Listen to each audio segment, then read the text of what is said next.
बिस्मिल्लाहिर्रहमानिर्रहीम। अस्सलाम वालेकुम ग्रानो कतुन को प्रोग्राम पुख्तन सरा ज़े मलमगीर खान मंग सरा नन खुसूसी मेलमा द जमात इस्लामी मरकज़ी नायब अमीर लियाकत बलोच से मंग सरा स्टूडियो के मौजूद थे। लियाकत बलोच साहब, आपको प्रोग्राम में खुशामदीद कहते हैं। बहुत शुक्रिया वक्त देने के लिए। बहुत शुक्रिया जी आलमगीर खान साहब। सर, पहले यहाँ से आपसे वो करते हैं क्योंकि लोगों के जहन में यह है कि जमात इस्लामी अपोजिशन में है कि या हुकूमत में है, तो आप क्या कहते हैं इस हवाले सर कि मतलब लोगों को क्या वो करेंगे? देखिए जी, अवाम तो बहुत अच्छी तरह जानते हैं कि अगर कोई अपोजिशन में है तो वो सिर्फ जमात इस्लामी है जी। लेकिन ये मुल्क का एक बड़ा अलमनाक पहलू है कि शायद मीडिया को ये इतला नहीं होती या मीडिया के हज़रात हमसे बहुत मोहब्बत और शफ़क़त रखते हैं। सही सर। और इस मैसेज को और इस पैगाम को एक ठीक तरीके से लोगों तक पहुंचने नहीं देते जी।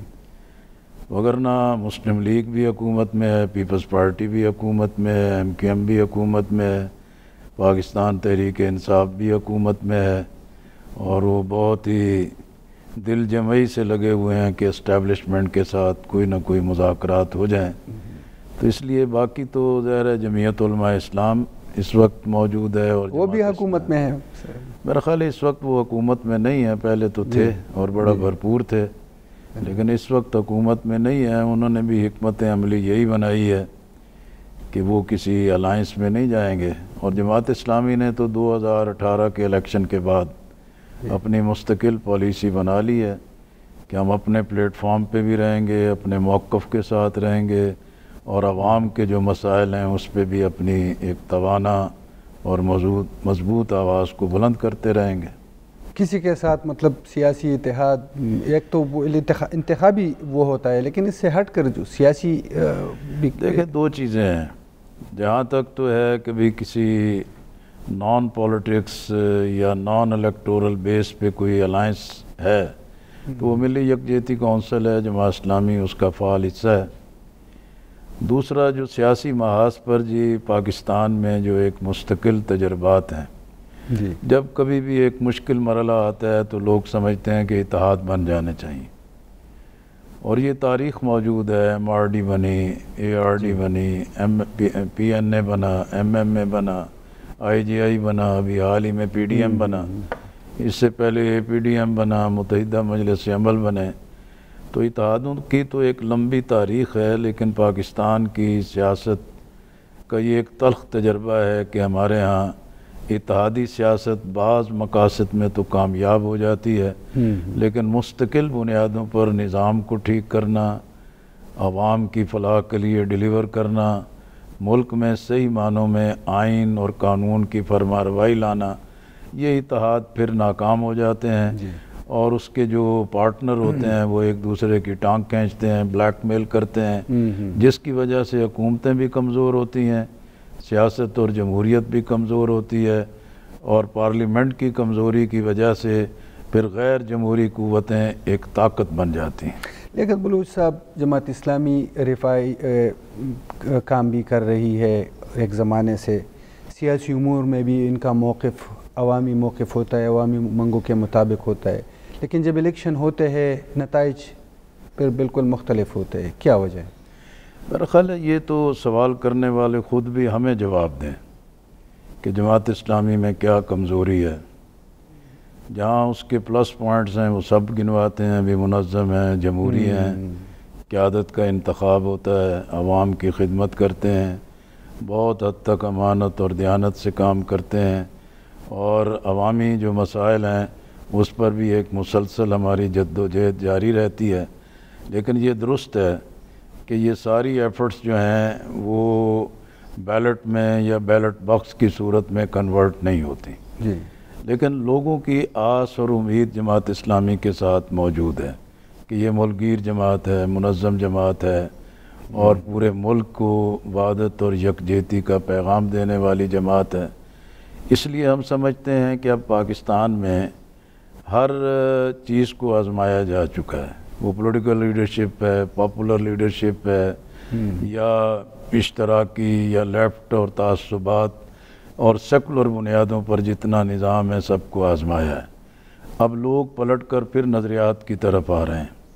अभी हाल ही में आप देखें कि भी गज़ा में इतनी बड़ी तबाही हुई है, लेकिन वहाँ का नज़रिया और इस्तकामत और तकवा ने एक दुनिया को बेदारी दी है जी। इसी तरह आप पाकिस्तान और इंडिया की जंग में देखें कि जहाँ हमारी शिराज़ा बिखरा हुआ था और इंडिया यही समझता था कि हम पर हमलावर होके हर चीज़ को तहस नहस करेगा, लेकिन दो कौमी नज़रिया, बुनियानुल मरसूस और सीसा पिलाई दीवार का ये बुनियादी जो पैगाम था, पूरी कौम फिर इकट्ठी हो गई है। अब ईरान पर इसराइल ने, अमेरिका ने हमला किया है, लेकिन उनमें यही इस्लाम की नज़रिए की ताकत थी जिसकी वजह से दुश्मन को और मुकाबिल की क़ुव्वतों को मुंह की खानी पड़ी है। इसलिए हम समझते हैं कि जमात इस्लामी के नज़रिए में ताकत है। जमात इस्लामी कुरान और सुन्नत की बुनियाद पे एक दुरुस्त सिमत में मुसलसल जद्दोजहद कर रही है, और हमने इक़्तिदार और कुर्सी लेने के लिए कोई ऐसा कंप्रोमाइज़ नहीं किया या इस्टेब्लिशमेंट के साथ कोई ऐसी ऐदो पैमान नहीं किए कि हम भी फॉर्म 45 को छोड़ के 47 पे आ सकते थे जी। हमें भी झुंगे में बहुत सारी सीटें मिल सकती थी, लेकिन जमात इस्लामी ने इस रास्ते को नहीं अख्तियार किया, और हमें यकीन है कि हम अपनी जद्दोजहद को जारी रखेंगे और जमात इस्लामी अपने मिशन नस्बुलैन में कामयाब होगी। एक ज़माना था कि जमात इस्लामी इस्टेब्लिशमेंट के नज़दीक, बल्कि अगर मैं थोड़ा वो करूँ कि बी ग्रुप समझा जाता था, तो अब दूरियां क्यों है इस्टेब्लिशमेंट से? असल में बी टीम कोई चीज़ भी नहीं होती है, असल ए टीम होती है जी। अब जो ए टीम है और इस्टेब्लिशमेंट के साथ बैठते हैं, उनसे टुकड़े लेते हैं और उनसे कंप्रोमाइज़ करते हैं, उनकी दहलीज़ पर सजदा रेज़ होते हैं, उस ए टीम को तो कोई हाथ भी नहीं लगाता जी। जैसे करंट लगने वाला होता है। और जो ज़रा मज़लूम, गरीब, मस्कीन होते हैं, उन पे जो है तरह तरह की एक तोहमत और इल्ज़ाम लगाया जाता है। अल्हम्दुलिल्लाह हम ना इसलिए कि भी सियासत में बी टीम, ए टीम तो वही बने जिसकी कोई कमज़ोरियाँ हों, जी, जिनकी फ़ाइलें हों, जो नैब में फंसे हुए हों, FIA में फंसे हुए हों, या जिन्होंने ऐसे वारदातें और काम किए हों कि जो कानून के शिकंजे में हों। अल्हम्दुलिल्लाह हम इंसान हैं, फ़रिश्ते नहीं हैं, गलतियाँ कोताहियाँ हमसे भी हो सकती हैं, लेकिन जमात के निज़ाम ने, जमात की जद्दोजहद ने हमेशा इसी बात को तरजीह दी है कि अमानत से, दयानत से काम करें। तो इसलिए ना हम बी टीम बन सकते हैं या कोई ए टीम बना सकता है, हम अपने मौक़िफ़ पर कायम हैं और उसी जद्दोजहद को जारी रखे हुए हैं। इस वक्त ए टीम कौन है? ये आप अच्छी तरह जानते हैं, आप काम का छुपा रहे हैं। सर ये बताएं कि जमात इस्लामी खैबर से कराची तक एक बड़ी जमात थी, और ये एक आम सा सवाल है, लोग भी पूछते हैं कि अब ये चंद डिस्ट्रिक्ट तक पुख्तनख्वा में रह गई है, तो ये क्या ये एक इत्तेदाल से ज़्यादा मजहबी वो होना क्या वजह? अगर तो इलेक्टोरल बेस पे आप देखेंगे तो मुमकिन है ये चीज़ें काउंट की जा सकती हैं कि हमारी फ़लाँ पॉकेट है, फ़लाँ पॉकेट है, यहाँ ज़्यादा काम है। वगरना जमात इस्लामी का हम देखें कि पूरा एक स्ट्रक्चर है, मरकज़ है, सूबे हैं, अज़ला हैं, तहसीलें हैं, जोन्स हैं, यूनियन काउंसिल हैं, नेबरहुड है, विलेज काउंसिल है, हर सतह पर जमात इस्लामी की तंजीम मौजूद है। जी। इसी तरीके से हमारा वेलफेयर का जितना काम है, अल-खिदमत की सूरत में पूरे मुल्क में एक नेटवर्क मौजूद है। दूसरा ये है कि जमात इस्लामी का माशरे के हर शोबाए ज़िंदगी में एक मजबूत काम मौजूद है।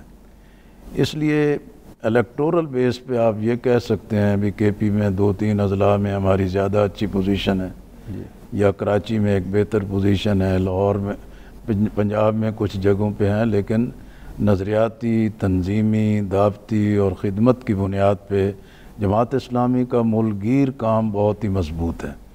लेकिन ये दुरुस्त है कि भी जब वो इलेक्टोरल बेस में वोट में कन्वर्ट नहीं होता तो फिर उसको एक महदूद काम समझा जाता है, वरना हकीकत में जमात इस्लामी का पूरे मुल्क में एक मुसलसल जद्दोजहद के साथ काम है। अभी आप देखें कि हमने एक मेंबर साजी मुहिम चलाई, कमोबेश 20-22 लाख लोग जो हैं बने, डिजिटल बुनियाद पे, जिनका पूरा रिकॉर्ड मौजूद है। अब हम पूरे मुल्क में अपनी इस कमी और कमज़ोरी को महसूस करते हुए अवामी कमेटियाँ बना रहे हैं और इंशाअल्लाह अगले 6 महीने के अंदर पूरे मुल्क में इन 22 लाख मेंबर्स को हम अपने नेटवर्क में लाएंगे। आज भी अमीर जमात इस्लामी पाकिस्तान हाफिज़ नईमुर रहमान साहब ऑनलाइन जो है पाकिस्तान भर की पूरी तंजीम को एक गाइडलाइन देंगे और इसके साथ ही हमारा पूरे मुल्क में अवामी कमेटियाँ तश्कील देने का काम शुरू हो जाएगा। हाफिज़ नईम साहब से पहले क़ियादत अगर हम कहें कि मतलब जज्बाती हद तक ज़रूरी अच्छी क़ियादत थी, लेकिन मतलब ये पार्टी जमात जो है आगे जाने की बजाय आप नहीं समझते कि पीछे जा रही है? नहीं, हम तो आगे गए हैं, नया अमीर ले आए हैं। मसला ये है कि जमात इस्लामी एक खालिस दीनी जमात भी है और पॉलिटिकल और जमहूरी जमात भी है, जिसमें एक राय देने वाले को पूरी एक आज़ादी हासिल है।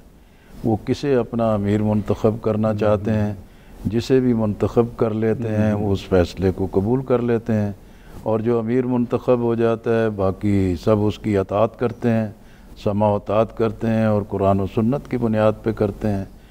बाकी जैसे मैंने कहा कि भी हम अलाइंसेस की पॉलिटिक्स में रहे, अब अलाइंसेस की पॉलिटिक्स को हमने छोड़ा है जी, इसलिए कि हम अलाइंसेस में होते हैं तो पूरी संजीदगी से, पूरे इखलास से काम करते हैं, लेकिन जब बाकी पार्टनर चक्करबाजी करते हैं तो हमारा मुखलिस कारकुन कहता है कि यार आपने मरवा दिया, इनके पीछे क्यों गए, इनके साथ क्यों गए। एमएमए में किसने चक्करबाजी की सर? किसी ने नहीं की, वो एक मुश्तरका प्लेटफॉर्म था।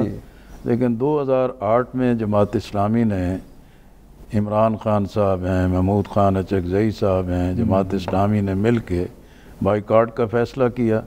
लेकिन नवाज़ शरीफ साहब ने लंदन में एक ऑल पार्टीज़ कॉन्फ्रेंस बुलाई थी, वहाँ उनकी तजवीज़ थी कि मुशर्रफ की मौजूदगी में इंतखाब में नहीं जाना चाहिए जी। सब ने इत्तफ़ाक़ कर लिया। सबसे पहले बेनज़ीर भुट्टो साहबा ने इनकार कर दिया कि नहीं, हम बाइकाट में नहीं जाएंगे, हम इलेक्शन में जाएंगे। मौलाना फजलुर रहमान साहब ने पाकिस्तान में रहते हुए भी कहा और लंदन की ऑल पार्टीज़ कॉन्फ्रेंस में भी कहा कि हम बाइकाट के हक़ में नहीं हैं और मेरी पार्टी बाइकाट नहीं करेगी, हम इलेक्शन में जाएंगे। लेकिन जमीयत उलमा इस्लाम और पीपल्स पार्टी के अलावा बाकी तमाम जमातों ने तय किया कि हम बाइकाट में जाएंगे जी। लेकिन फिर नवाज़ शरीफ साहब जब पाकिस्तान आ गए तो वो भी अपने फ़ैसले से यू टर्न ले गए, फिसल गए। लेकिन जमात इस्लामी, इमरान खान साहब, महमूद खान अचकज़ई और दीगर जमातें 2-3 जो थीं वो उस बाइकाट पे कायम रहे। तो इसलिए एमएमए में किसी आपस में ज़ाती या सियासी इख्तलाफ नहीं, एक पॉलिसी का इख्तलाफ था। जमात इस्लामी बाइकाट में गई लेकिन जमीयत उलमा इस्लाम ने बाइकाट से पहले ही इनकार कर दिया था। इसलिए गैर एलानिया तौर पर वो मुत्तहिदा मजलिस अमल 2 बड़ी जमातों के 2 फैसलों की वजह से वो ख़ुद ब खुद ज़ायल हो गया। उस हवाले से तो जमात कहा करती थी कि ये बाइकाट जो है ये गलत फ़ैसला था। आप क्या समझते हैं? लेकिन सही भी फ़ैसले होते हैं, गलत भी होते हैं। बंदा इनफरादी तौर पे भी गलती करता है, अच्छाई भी करता है। इज्तिमाई फ़ैसलों के अंदर मुशावरत के बावजूद भी गलत फ़ैसले हो सकते हैं। लेकिन ज़िंदा जमातें जो हैं कि वो फ़ैसले की गलती को तस्लीम करके फिर रोना पीटने नहीं बैठ जाती, वो आगे बढ़ते हैं और अपनी गलतियों की इस्लाह की कोशिश करते हैं। तो इसलिए अगर उस मरहले पर किसी की राय ये थी कि भी जमात इस्लामी से कोई गलती हो गई है, लेकिन वो एक इज्तिमाई फ़ैसला था, किसी एक फ़र्द का फ़ैसला नहीं था। बाज़ लोग कहते हैं भी काजी हुसैन अहमद साहब का फ़ैसला था। काजी हुसैन अहमद साहब ने शूरा से, आमला से, कमेटियों से बार बार मशवरा किया। लोगों की राय ये थी कि बाइकाट में नहीं जाना चाहिए, लेकिन एक अक्सरियत की राय थी कि नहीं बाइकाट में जाना चाहिए, कोई फ़ायदा नहीं है इस इलेक्शन का। तो इसलिए दोनों आरा की मौजूदगी में लीडरशिप ने मजमूई राय की बुनियाद पर फ़ैसला करना है। इसलिए वो काजी हुसैन अहमद साहब ने पूरी मुशावरत के साथ फ़ैसला किया। बाद में ये तजज़िया अपनी जगह है कि ठीक था या गलत था, वो तो बाद की बात होती है। जब मौके पे जो फ़ैसला करना होता है गिवन सिचुएशन में, मुशावरत के जितने भी अवामिल मौजूद थे वो मुकम्मल किए थे। आप क्या समझते हैं, आप एक ज़माने से जमात के साथ आपने उतार चढ़ाव बहुत कुछ देखा, थोड़ा सा वो करे, हमारे साथ शेयर करे, जमात इस्लामी में आपने क्या मतलब उतार चढ़ाव देखे? देखें, मुझे अल्हम्दुलिल्लाह इस बात का शर्फ हासिल है कि मौलाना सैयद अबुल आला मौदूदी रहमतुल्लाह अलैह जब तक अमीर थे, मैं इस्लामी जमीयत तलबा का नाज़िम आला भी था, पंजाब यूनिवर्सिटी का सदर भी था, इसलिए अल्हम्दुलिल्लाह उनकी एक बड़ी शफ़क़त रही। फिर मियाँ तुफ़ैल मोहम्मद मरहूम थे, आज उनके इंतकाल का दिन भी है, अल्लाह उनको मग़फ़रत करे। बड़े जर्री सादा दरवेश इंसान थे। फिर काजी हुसैन अहमद रहमतुल्लाह अलैह के साथ भी काम किया, फिर सैयद मुनव्वर हसन रहमतुल्लाह अलैह के साथ, जनाब सिराजुल हक साहब के साथ, अब हाफिज़ नईमुर रहमान साहब के साथ। तो मैं ये कह सकता हूँ कि हर अमीर जमात के काम का अपना एक असलूब हो सकता है जी, लेकिन हर अमीर जमात का असल मिशन, मकसद और नस्बुलैन यही होता है कि जमात की दावत, जमात के दस्तूर, जमात के नस्बुलैन को उसी मुकाम और हैसियत से कायम रखा जाए जिसके लिए मौलाना मौदूदी रहमतुल्लाह अलैह ने तय किया था। इसलिए मैं तमाम अदवार का आइनी शाहिद हो के ये कह सकता हूँ कि हर इमारत में और हर अदवार में अल्हम्दुलिल्लाह इस बुनियादी दीनी, नज़रियाती और इस्लामी इनकलाब के लिए मुसलसल कोशिशें जारी रही हैं। इसी तरीके से जब सियासी मैदान या इंतखाबी मैदान में बहुत सारी वजूहात हैं उसकी कि एक फ्यूडल लॉर्ड्स का माहौल है, एस्टैब्लिशमेंट की बहुत बालादस्ती है, पाकिस्तान की सियासत में किरदार नामी कोई चीज़ नहीं है, नज़रियात की कोई अहमियत नहीं है, मफादात की एक सियासत है, जिसकी वजह से बाज़ औक़ात ज़हनों में ये चीज़ लोगों में पैदा होती है कि जमात इस्लामी क्यों कामयाब नहीं हो रही, क्यों आगे नहीं बढ़ रही। उसमें हमारी कमज़ोरियाँ कम हैं। मैंने जैसे पहले कहा, हम कोई फरिश्ते नहीं हैं, इंसान हैं, गलतियाँ हो सकती हैं, लेकिन अपनी हद तक कोशिश होती है कि ठीक तरीके से काम हो। लेकिन मैं समझता हूँ कि देखें, कौन समझता था कि भी गज़ा में इस कदर लोग इस्तकामत और तकवा का मुज़ाहरा करेंगे? कौन समझता था कि अफ़गानिस्तान में एक दफ़ा USSR टूट जाएगा, दूसरी मरतबा अमेरिका और नेटो फोर्सेस को शिकस्त हो जाएगी? कल तक कौन तसव्वुर करता था कि भी बांग्लादेश में जहाँ इंडिया की इतनी गिरफ्त हो गई है और यकलख्त जो है कि वहाँ तब्दीली पैदा हो जाएगी? कौन तसव्वुर कर सकता था कि भी पाकिस्तान इंडिया के मुकाबले में जो समझा जा रहा था कि इसकी कोई हैसियत नहीं है, अल्लाह ने एक बड़ी इज़्ज़त और बरकत दी है। अब आप देखें कि ईरान को समझा जा रहा था एक शिया स्टेट है और उसे तनाह कर दिया गया था, लेकिन आज इसराइल और अमेरिका को पसपा होना पड़ा है और ईरान ने अपनी हैसियत को तस्लीम करवाया है। वक्त यही साबित कर रहा है कि आप सही रास्ते पर रहें, कमिटमेंट के साथ रहें, सही नज़रिए के साथ रहें, तो अल्लाह की मदद ज़रूर आती है। ग्रानो कतून को लियाकत बलूच साहब सरा ज़मंगा खबर अतरी रवानी दी अगीन बनोर पुख्तनिम को मंग सरा वक्त शवे दे वड़े शांदमे मंग सरा उसे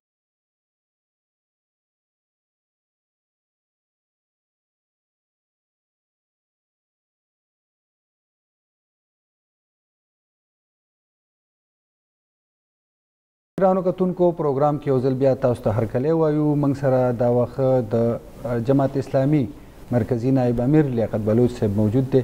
लियाकत बलूच साहब, ये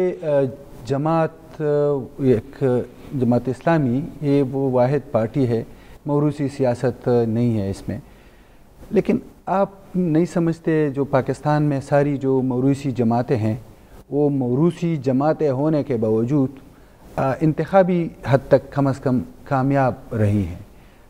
तो क्या वजह है जमात मौरूसी? मेरा ख़्याल है, देखें, मौरूसियत एक नारा तो ज़रूर है जी, लेकिन अगर कोई अहलियत, मेरिट और हक़ की बुनियाद पे आगे बढ़ता है तो इसमें मौरूसियत कोई रुकावट नहीं हो सकती।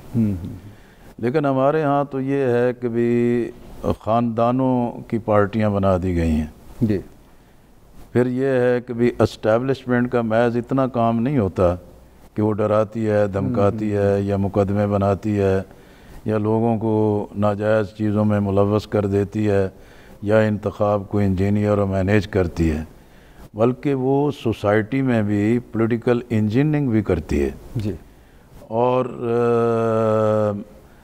कोई शख्सियत है, अगर उसके अंदर कोई सलाहियत मौजूद है तो फिर उसका बुत बनाते हैं, उसकी पॉपुलैरिटी बढ़ाते हैं, उसके गिर्द लोगों को जमा कराते हैं और फिर एक प्रोपेगंडे की सूरत में लोगों में एक सहर पैदा कर देते हैं कि बस अब ये आएगा तो दुनिया बदल जाएगी। हमने तो अपनी आंखों से भुट्टो की पॉपुलैरिटी को देखा है, मियाँ नवाज शरीफ की 2/3 मेजॉरिटी की पॉपुलैरिटी को देखा है। इसी तरीके से अल्ताफ़ हुसैन, जिसकी शक्ल कभी चांद में नज़र आती थी, कभी पत्तों में नज़र आती थी। इसी तरीके से इमरान खान की शख्सियत में ग्लैमर था, उनके अंदर एक पॉपुलैरिटी पैदा की गई और जब मीनार पाकिस्तान पे एक कामयाब जलसा हो गया, उसी दिन से इमरान खान साहब हाईजैक हो गए और इस्टेब्लिशमेंट ने उचक लिया। वो तो काजी साहब उनको साथ लेके, जो भी है, हम तो बहुत सारे लोगों को लेके गए थे जी। लेकिन आगे तो लोगों का अपना काम होता है। मैं ये कह रहा हूँ कि ये जो एस्टेब्लिशमेंट का एक खेल है, क्योंकि शख्सियत पॉपुलर होती है, लोग उससे तवक्कुआत रखते हैं। एस्टेब्लिशमेंट को एक चस्का है कि वो बाला दस्त रहे, फिर वो घोड़े पे खुद ही सवार हो जाती है, उसको लगामें दे लेती है। और जब वो लीडर जो है कि थोड़े बहुत पर मारता है और समझता है कि नहीं मैं पॉपुलर हूँ, मियाँ नवाज शरीफ साहब भी ये कहो जी जीत मेहनत हम करते हैं, कोशिश हम करते हैं, इलेक्शन हम लड़ते हैं, ये मामे लगते हैं जी कि हमें डिक्टेट करते हैं। तो इमरान खान साहब भी इस तरह फड़फड़ाए। तो जो हमारे मुल्क में सियासत का जो हशर है, इसीलिए मैं समझता हूँ कि अब पॉलिटिकल लीडरशिप को, नेशनल लीडरशिप को अपनी अपनी गलतियों को तस्लीम करना होगा।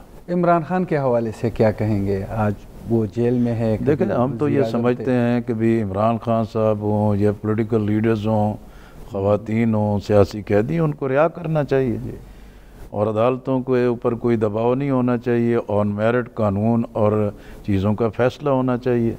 हम लापता अफराद के बारे में भी यही एक मुस्तकिल मौक़िफ़ रखते हैं कि रियासत को, स्टेट को इस बात का हक़ हासिल नहीं है कि ज़िंदा इंसानों को गायब कर दें, उनके ख़ानदान बिलबलाते रहें और उनकी कोई दाद रसी ना हो। इसलिए हमारा मौक़िफ़ तो यही है कि भी सियासी कैदियों को रिहा होना चाहिए और सियासी कैदियों पर जो नाजायज़ जो एक रियासत का दबाव और एक शिकंजा होता है, ये माजी में भी ठीक नहीं रहा और अब भी इसके नताइज ठीक नहीं होंगे। सर, मुश्ताक अहमद खान साहब अक्सर इश्यूज़ पर, अवामी इश्यूज़ पर वो बोलते हैं, बलूचिस्तान के हवाले से, पुख्तनख्वा के हवाले से, सेनेट में भी वो, लेकिन जमात ने उनको साइड पे कर दिया है। क्यों? आप साइड पे भेज रहे हैं, हमारे साथ हैं वो तो। आप क्यों साइड पे भेजना चाहते हैं? नहीं, अब तो वो उस तरह नहीं है जमात में। वो तो आप अभी हम परसों भी मैं और इस्लामाबाद में एक रैली में इकट्ठे थे, उन्होंने भी खिताब किया, मैंने भी खिताब किया। उसी तरह ऐसा नहीं है, जमात इस्लामी में ऐसी चीज़ नहीं होती जी। यही तो हम भी कहते थे, जमात में एक रुकन जो है उसका खिलाफ कार्रवाई होती थी तो बहुत बड़ी बात समझी जाती थी। मुश्ताक अहमद खान साहब सूबाई अमीर थे, पहले ये भी कहा जाता था कि उसकी सिराज उल हक साहब के साथ कोई नहीं बनती है, ये भी बातें हो रही हैं। वो पंजाबी में कहते हैं कि पंजाबी समझते हैं ना सर, कि भी वो तो वसना चाहती है पर भैड़े लोग नहीं वसन देना चाहते। तो मेरा ख्याल है ये सोसाइटी का हमारा एक है कि भाई कोई थोड़ा बहुत नज़र आता है तो उसको और बढ़ा चढ़ा देते हैं। मुश्ताक साहब हमारे भाई हैं, हमारे साथी हैं और अल्हम्दुलिल्लाह कहीं भी वो नहीं जा रहे, जमात इस्लामी के साथ हैं। बाकी ये इज्तमाइयत में, पॉलिटिकल पार्टीज़ में, तंजीमों में ये ऊंच नीच आती रहती है। ये एक तरबियत का ज़रिया भी होता है, मुमकिन है ये आजमाइश भी हो, और नज़रियाती जो एक ट्रेनिंग होती है ये उसी की एक आजमाइश होती है कि उस मरहले पर वो भी और इज्तमाइयत भी क्या डिलीवर करती है, क्या रोल अदा करती है। इसलिए जमात इस्लामी में इसके अदारे बहुत मजबूत हैं और जमात इस्लामी के अंदर अफराद के लिए कोई विक्टिमाइजेशन या किसी को जानबूझ के साइड करना, ये पॉलिटिक्स जमात इस्लामी में नहीं है। बाकी ये ज़रूर है कि जमात इस्लामी का नज़्म व ज़ब्त है, जमात इस्लामी का दस्तूर है, जमात इस्लामी का तरीक़ाकार है, जमात इस्लामी की पॉलिसी साज अदारा इसकी मरकज़ी मजलिस शूरा है, और जो चीज़ें तय पा जाएँ अमीर जमात भी उसका पाबंद है, हर कारकुन भी उसका पाबंद है। लियाक़त बलूच साहब, आपके मैं अगर प्रोफेसर इब्राहिम साहब की ज़िक्र करूँ, पता नहीं 90 से कब से ओहदों पे आ रहे हैं, अब भी जो है वो अमीर है रीजन के अपने, तो जमात में कोई नया स्लॉट नहीं है कि आगे लाया जाए। बस आप हो सकते थे, अब आप इधर आ गए हैं तो हम क्या करें। ऐसा नहीं है जी। देखें, एक बंदे का कितनी उम्र होती है, कितना काम कर सकता है, तजर्बे के साथ मुसलसल काम के साथ वो पार्टियों के लिए एसेट बनते हैं जी। और फिर ये जमात इस्लामी में ज़बरदस्ती तो किसी को मुसल्लत नहीं किया जा सकता। कोई ज़िला है, कोई मुकाम है, कोई सूबा है, कोई मरकज़ है, उसमें तो आज़ादाना तरीके से लोग अपनी राय देते हैं जी, और उनकी राय की बुनियाद पर ही तमाम फ़ैसले होते हैं। तो इसलिए अगर ट्रू डेमोक्रेसी है तो वो जमात इस्लामी में है जी। तो मैं समझता हूँ कि ऐसा नहीं है कि भी किसी में सलाहियत हो वो आगे ना बढ़ सके, या किसी में तजर्बा और सलाहियत है तो उसको ज़बरदस्ती दीवार से लगा दिया जाए। ये जमात इस्लामी का इज्तिमाई निज़ाम नहीं है। ये मिडल ईस्ट पे आपसे बात करेंगे, लेकिन इससे पहले जो हमने डोनाल्ड ट्रंप के लिए नोबेल इनाम का ऐलान किया है, तो अब उन्होंने वो ईरान और वो मसला भी हल कर दिया, इसराइल की जंग भी रुकवा दी। तो आप नहीं समझते कि अब तो डोनाल्ड ट्रंप को नोबेल इनाम मिलना चाहिए? मेरा ख्याल है नोबेल इनाम उसको मिलता है तो मिले, फिर हम क्यों सिफारशी बने हुए हैं। हम तो किसी भी इम्तिहान में किसी के सिफारिश के कायल नहीं हैं, जाली नंबरों के कायल नहीं हैं, तो डोनाल्ड ट्रंप की क्यों सिफारिश करते हैं। जो नोबेल प्राइज़ की कमेटी है, क्या हम उसको प्रेशराइज करना चाहते हैं जी, पोलिटिसाइज करना चाहते हैं? अगर नोबेल प्राइज़ कमेटी जो है कि मेरिट पे समझती है कि उसको नोबेल इनाम मिलना चाहिए तो मिल जाना चाहिए। पाकिस्तान को ऐसी क्या मुसीबत पड़ी हुई है कि बिला वजह अपने आप को एक्सपोज कर रहे हैं दुनिया के सामने, खाम खा जो है कि अपने आप को रुसवा कर रहे हैं, और कैसी ओवर एक्टिविटी है कि जिसकी वजह से पाकिस्तान के लिए कई सफारती और कई नई शबबंदियाँ उसमें मुश्किलात पैदा हो सकती हैं। तो इसलिए हमारा मौक़िफ़ है कि भी वज़ीर आज़म ने, हुकूमत ने ये जल्दबाजी में काम किया है, ओवर एक्टिविटी की है, उसको ऐसा नहीं करना चाहिए। असल तो ये है कि ट्रंप साहब भारत और पाकिस्तान के दरमियान जंग बंदी के चैम्पियन बने जी। ईरान पे तो हमला कर दिया, तारीख का सबसे बड़ा बम मार दिया जी, और इसराइल को पूरी सरपरस्ती दी, लेकिन असल जुल्म तो गज़ा में हो रहा है। 56,000 इंसान शहीद कर दिए गए हैं, औरतें बच्चे शहीद कर दिए गए हैं, नस्ल कुशी हो रही है। यूनाइटेड नेशन की सिक्योरिटी काउंसिल में बार बार करारदादें आती हैं, 9 मरतबा अमेरिका ने उसको वीटो किया है जी। तो मैं समझता हूँ कि बाकी जितने प्लस पॉइंट हों, डोनाल्ड ट्रंप के लिए गज़ा पर ये वीटो पावर का जो इस्तेमाल है उसका सबसे बड़ा डीमेरिट है जी। ये इस हवाले से जो ईरान इसराइल जो जंग हुई, ये कहा जा रहा था कि ये एटम बम बना रहे हैं, तो ये भी फिर कहा जा रहा था कि ये बहाना है, रिजीम चेंज लाना चाहते हैं। एक बात जो है इसके अलावा कि ईरान टोटे टोटे करना चाहते हैं, टुकड़े टुकड़े कर ले उसको। इसके अलावा कि यहाँ पे जो नई सब बंदियाँ हो रही हैं, चाइना पाकिस्तान नज़दीक हो रहे हैं, ये जंग में भी कुछ चीज़ें सामने आई, अफ़गानिस्तान के साथ भी ताल्लुक़, आप क्या समझते हैं? मतलब इसराइल या अमेरिका क्या चाहता है? देखिए, मेरा ख्याल है कि भी माजी में देखें तो पाकिस्तान में ईस्ट पाकिस्तान, वेस्ट पाकिस्तान 2 टुकड़े हो गए।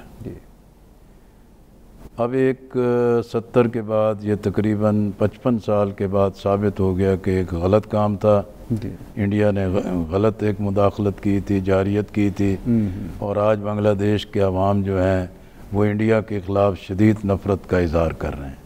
एक गलत इक़दाम था कि एक आज़ाद मुल्क के 2 टुकड़े किए गए।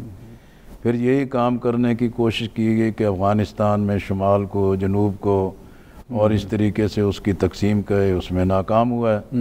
इराक़ के बारे में किया गया कि इसको भी टुकड़े कर देंगे, उसमें भी नाकाम हुआ है। इसी तरह फ़लस्तीन को हथियाने के लिए हर हरबा इस्तेमाल कर रहे हैं, फ़लस्तीनी अपनी आज़ादी से दस्तबरदार होने को तैयार नहीं। इसी तरह ईरान के अंदर भी ये कोशिश की गई कि अगर उनके बकौल मुल्ला वहाँ काबिज़ हैं तो उसके मुकाबिल आज़ाद ख्याल लोगों को और शाह ईरान के बेटे रज़ा पहलवी को जो है कि आगे लाने की कोशिश की है, रुसवा हो गए हैं। मेरा ख्याल है अब ये मुमकिन नहीं है कि मुल्कों को तकसीम करें और ताकतवर क़ुव्वतें लोगों को अपना ग़ुलाम बना लें, ये अब मुमकिन नहीं है। तो इसलिए मैं समझता हूँ कि ईरान में इसराइल को भी और अमेरिका को भी पसपाई का सामना करना पड़ा है। ये इस हवाले से सर क्या कहेंगे, हम ईरान को उम्मत मुस्लिमा के लीडर के तौर पर आप देख रहे हैं उसको कि नहीं सर? इसे मेरा ख्याल है कि भाई अब ये लीडरशिप का मामला नहीं है जी। मिल्लत इस्लामिया में अब ये मुमकिन नहीं है कि भी कोई एक मुल्क जो है कि वो दावा करे कि मैं इसको लीड करूँगा जी, यह मुमकिन नहीं है। असल ज़रूरत है कि आलम इस्लाम का इत्तेहाद हो। आलम इस्लाम के इत्तेहाद के लिए बुनियादी ज़रूरतें हैं कि सियासी बुनियाद पे, सफारती बुनियाद पे मजबूत ताल्लुकात हों, इसी तरह इक़्तिसादी और टेक्नोलॉजी और इल्म के बुनियाद पर मजबूत इत्तेहाद हो। सबसे बढ़कर ये है कि अब जो साइबर टेक्नोलॉजी है और अस्करी जो महाज है, इसकी बुनियाद पर आलम इस्लाम के बुनियादी इश्यूज़ पर इत्तफाक होना चाहिए।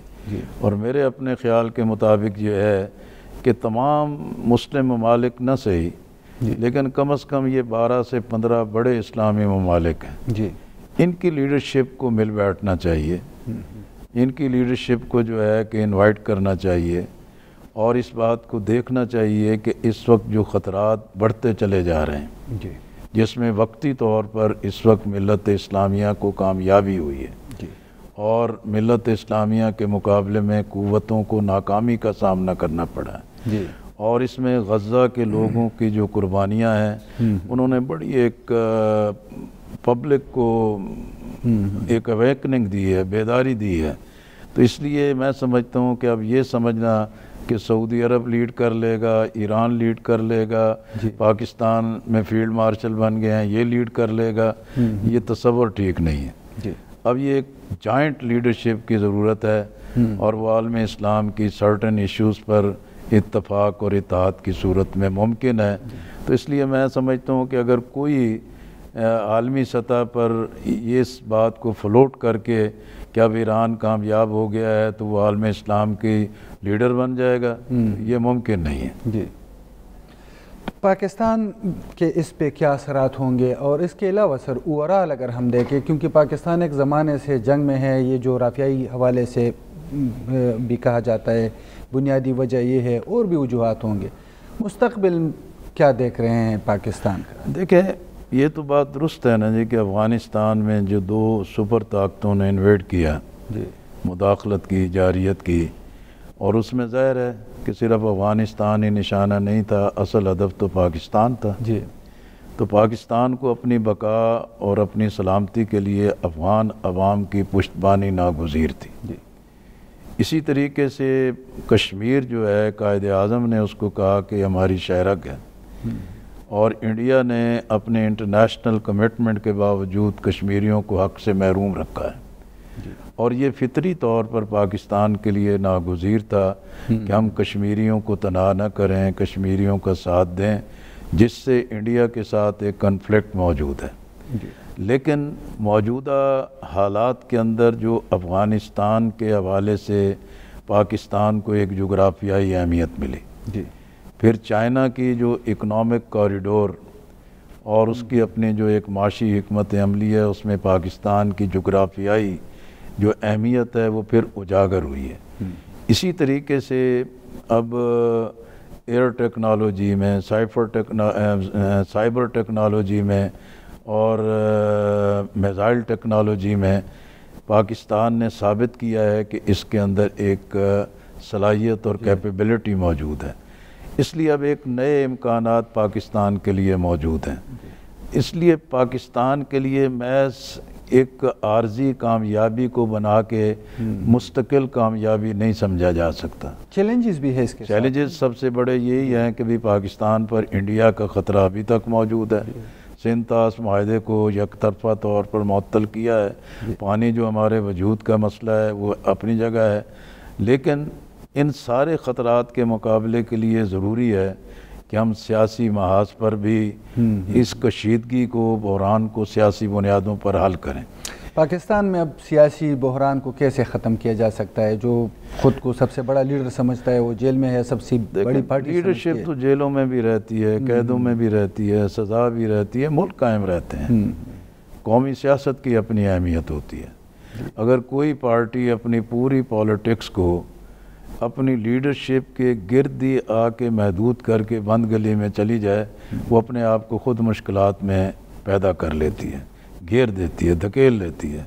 हमें नो डाउट कि इमरान खान साहब की पॉपुलैरिटी है, लेकिन जो बाहर लीडरशिप है उन्होंने तो अपनी अपनी कोई अहलियत साबित नहीं की, पब्लिक को मोबिलाइज नहीं कर सके, अपने वर्कर्स को इकट्ठा नहीं कर सके। हर जगह पे जो है कि लोग दस्तों गिरेबान हैं, तो लोगों की भी आंखें खुली हुई हैं, कोई बंद आंखें तो नहीं हैं।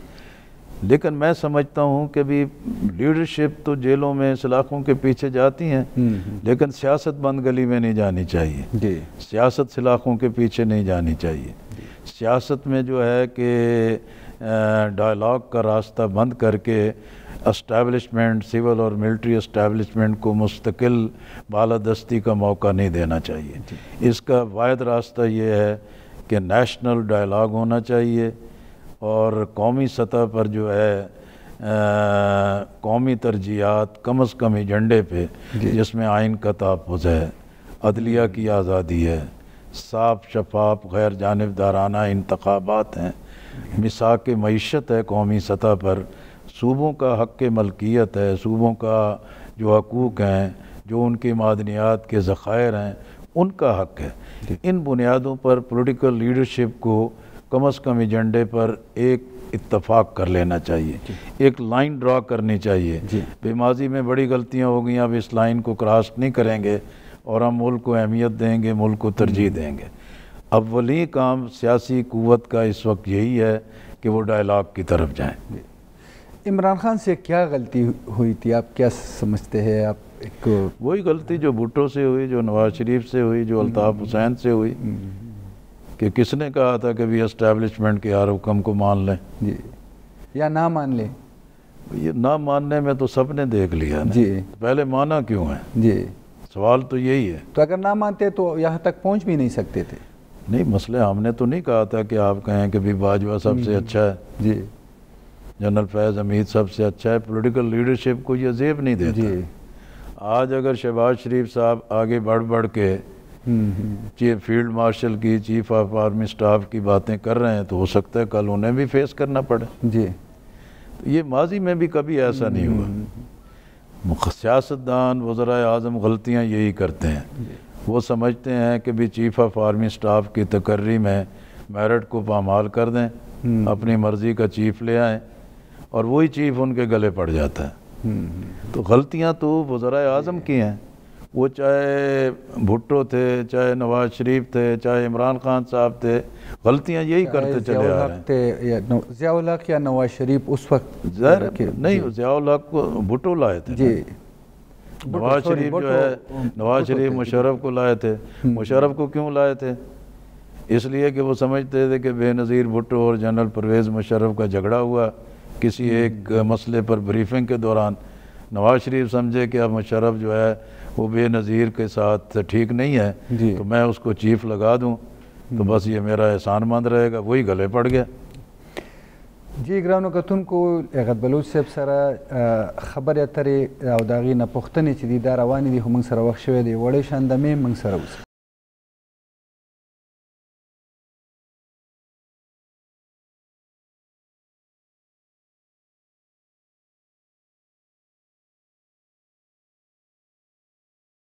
ग्राउंड कतुन को प्रोग्राम के ओजल भी आता उस हर कले वयू लियाकत बलूच से मंग सर मौजूद दे स्टूडियो के। लियाकत बलूच साहब ये बताए, ये आलम इस्लाम की आप बात कर रहे थे, तो ये बहुत ज़्यादा ममालिक है, इस्लामी ममालिक है, क्या मजबूरियाँ हैं इनकी, क्या कमज़ोरियाँ हैं, ये एक आवाज़ नहीं बन सकती? मसला एक लंबा सफ़र है ना। आलम इस्लाम को अरब व अजम में तकसीम किया गया। फिर 79 में जब ईरान में शाह ईरान जो अमेरिका का पुलिसमैन था इस खित्ते में, आवाम ने पब्लिक एक रेवोल्यूशन के साथ एक बड़ा इनकलाब आ गया जी। तो फिर सुन्नी ममालिक को जहाँ अक्सरियत थी उनको खौफज़दा किया गया कि शिया इनकलाब आ रहा है जी। वो अरब और अजम की पहले तकसीम थी, फिर शिया और सुन्नी की तकसीम कर दी। फिर उसके बाद एक और तकसीम सुन्नियों के बुनियादों पर, ये वहाबी हैं जी, ये फ़लाँ हैं जी, ये फ़लाँ हैं जी। तो इसलिए आलम इस्लाम के जो मसाइल हैं वो ये नहीं है कि हमारे पास कोई लीडरशिप नहीं है जी, या आज़ादी नहीं है, वसाइल नहीं है, टेक्नोलॉजी नहीं है, सलाहियत नहीं है, हर कैपेबिलिटी मौजूद है। लेकिन वो जो तकसीम करके आलमी क़ुव्वतें फ़वायद उठा रही हैं, यानी तेल लूट रही हैं, सोना लूट रही हैं, मादनियात लूट रही हैं और डाका ज़नी कर रही हैं, सिर्फ हमारी तकसीम और हमारी कमज़ोरियों की वजह से। तो आलम इस्लाम में भी जैसे मैंने कहा कि पाकिस्तान में इत्तेहादी सियासत तो नहीं चल सकती, लेकिन कुछ तरजीहात पर इकट्ठा करके आगे बढ़ा जा सकता है।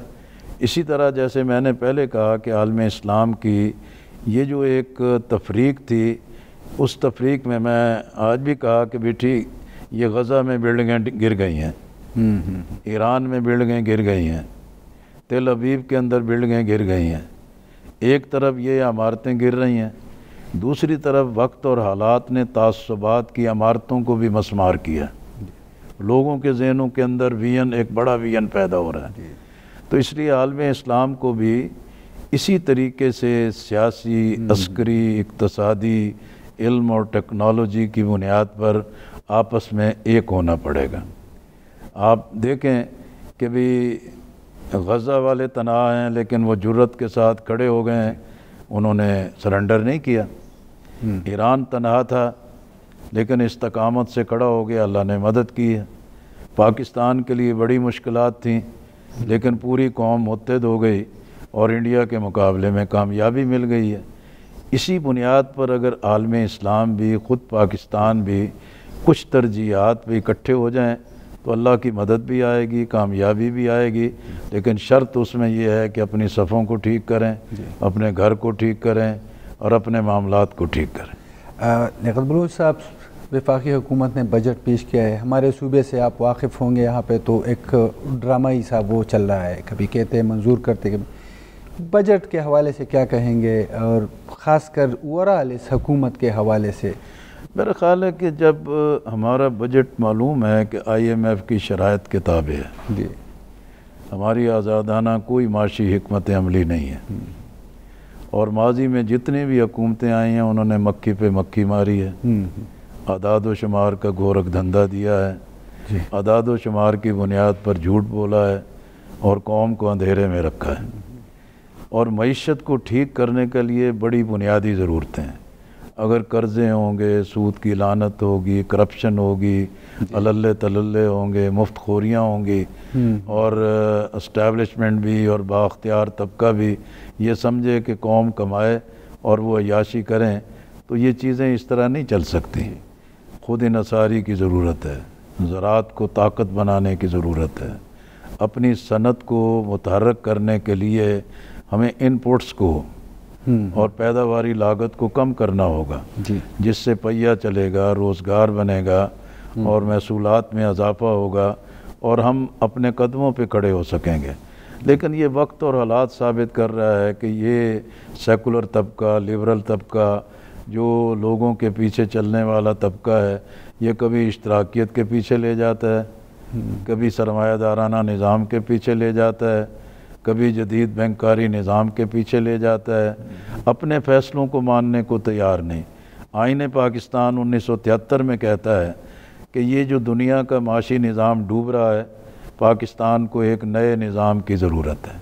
इसीलिए कहा गया कि रिबा फ्री मईशत लाई जाए। हमारी इस्लामी नज़रियाती कौंसल फ़ैसले करती है, वफाकी शरई अदालत फ़ैसले करती है, पाकिस्तान का आइन डायरेक्शन देता है, लेकिन हम अपनी मईशत को अपनी बुनियादों पर खड़ा करने के लिए तैयार नहीं। इसीलिए पाकिस्तान की ज़रूरत है कि अपने मफादात की ग़ुलाम क़यादत नहीं जी, अग़यार की नक्काली करने वाली क़यादत नहीं, अपने आप पर एतमाद, अपनी कौम पर एतमाद, अपने वसाइल पर एतमाद, जिसकी बुनियाद पर पाकिस्तान को इन माशी बहरानों से निजात दिलाई जा सकती है।